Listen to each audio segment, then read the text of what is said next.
What would happen to your business if you woke up one morning and discovered that the world's largest technology platforms had shut their doors on you? Permanently. Not for a month, not for a year, forever. That's exactly what happened to one of the biggest tech companies on the planet. And instead of collapsing, it did something nobody saw coming. It built its own operating system from scratch, and that system now runs on hundreds of millions of devices around the world. But here's what's really strange. That same system, which started out as a replacement for Android on smartphones, is now quietly showing up on laptops, in the very space where Windows has reigned almost unchallenged for nearly 40 years. And if things keep moving at the current pace, the next big battle in the tech world won't be over smartphones. It'll be over whose operating system boots up on your work computer. To understand how this became possible, you have to go back to the moment that changed everything. In May 2019, the US government added Huawei to what's known as the Entity List. In practice, that meant one thing. American companies could no longer sell their technologies to Huawei without special authorization. The blow was devastating. Google was forced to cut the company off from its mobile services. That invisible infrastructure powering the App Store, maps, email, and essentially everything that makes an Android smartphone a fully functional device. Huawei phones sold outside of China technically still ran on Android, but they looked broken. No App Store, none of the familiar services. Customers noticed immediately, and overseas sales started to fall. A separate story was unfolding at the same time. Quieter, but no less significant. Huawei wasn't hit with a direct ban on using Windows in the same way it was with Google. However, new restrictions made it significantly harder to access the processors that power most Windows laptops. And once the US government put the company under intense scrutiny, Microsoft became an unreliable long-term partner as well. Not a sudden ban, more of a slow suffocation that made the relationship increasingly difficult with each passing year. What set this moment apart from an ordinary business crisis was the complete impossibility of negotiating a way out. No amount of talks could reverse a decision made at the level of government policy. No amount of money could rebuild trust that geopolitics had destroyed. Company leadership realized almost immediately. This wasn't a temporary storm you could wait out. This was a permanent change to the rules of the game, and that realization reshaped the entire strategy for the decade ahead. Losing access to Google's services while simultaneously struggling to source chips for laptops should have destroyed the company. Selling smartphones in Southeast Asia without Google is nearly impossible. Selling laptops around the world without proper access to Windows and compatible processors, same story. Huawei's overseas phone business lost billions over the course of just a few years. But that catastrophe is exactly what explains everything we're about to get into. Here's where the story takes an unexpected turn.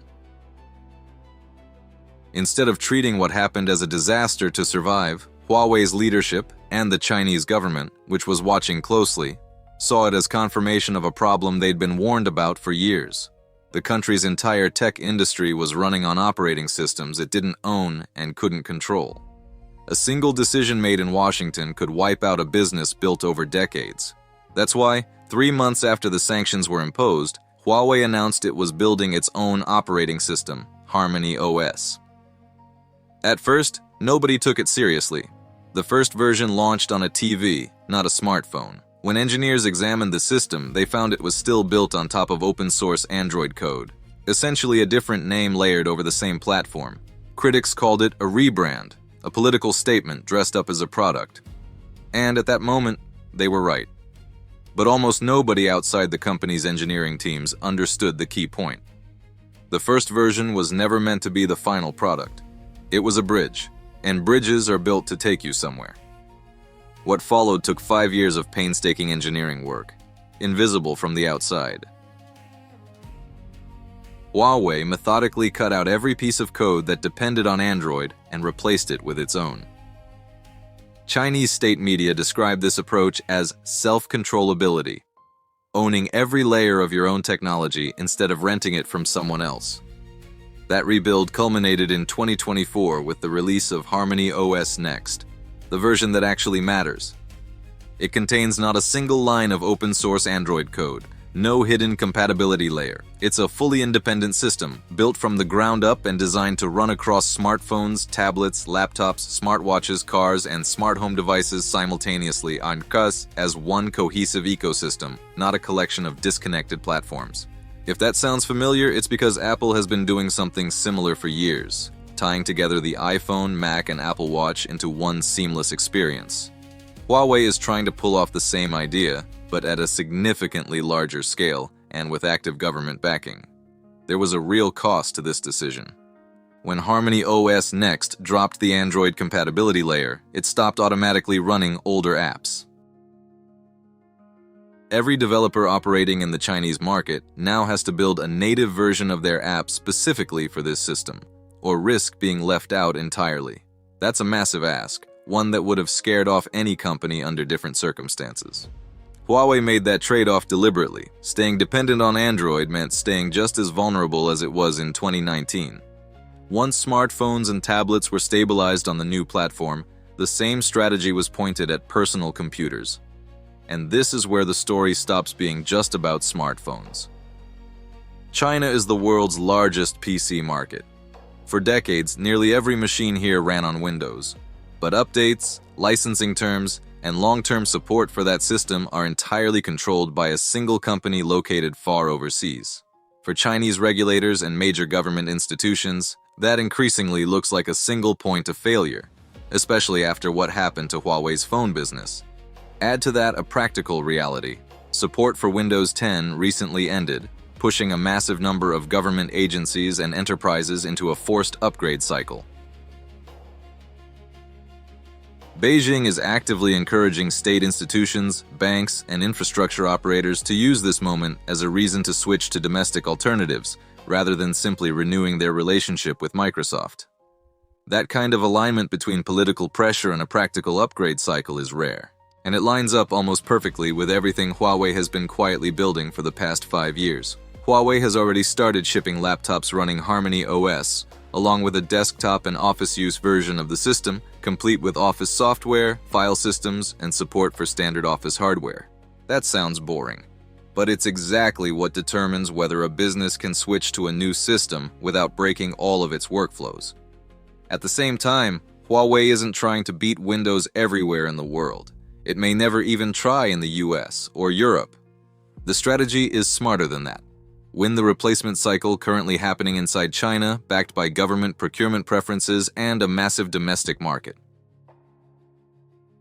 Use that base to build out an app ecosystem, a developer community, and corporate customer trust in a fraction of the time it took Windows to do the same thing. But here's what most coverage of this topic misses. This is no longer just a story about China. Harmony OS is being actively pushed into Southeast Asia, the Middle East, parts of Africa, and Latin America, places where Huawei's telecom equipment has had a strong foothold for decades. Governments that already trust the company with their networks have far fewer reservations about adopting its software, especially when the price is lower and the terms feel less risky than depending on a foreign vendor. Huawei isn't just selling an operating system. It's selling insurance against ever ending up in the situation it found itself in back in 2019. And that kind of insurance spreads fast once one country sees a neighboring one successfully adopt it. This is where the story comes full circle. The restrictions designed to weaken Huawei became the starting point for building a fully independent technology stack. A chip strategy that doesn't rely on foreign manufacturing. A mobile operating system that doesn't need Android. And now, a computer system that doesn't need Windows. Every new restriction added urgency. Every limitation became one more argument for other countries to seriously consider their own vulnerabilities.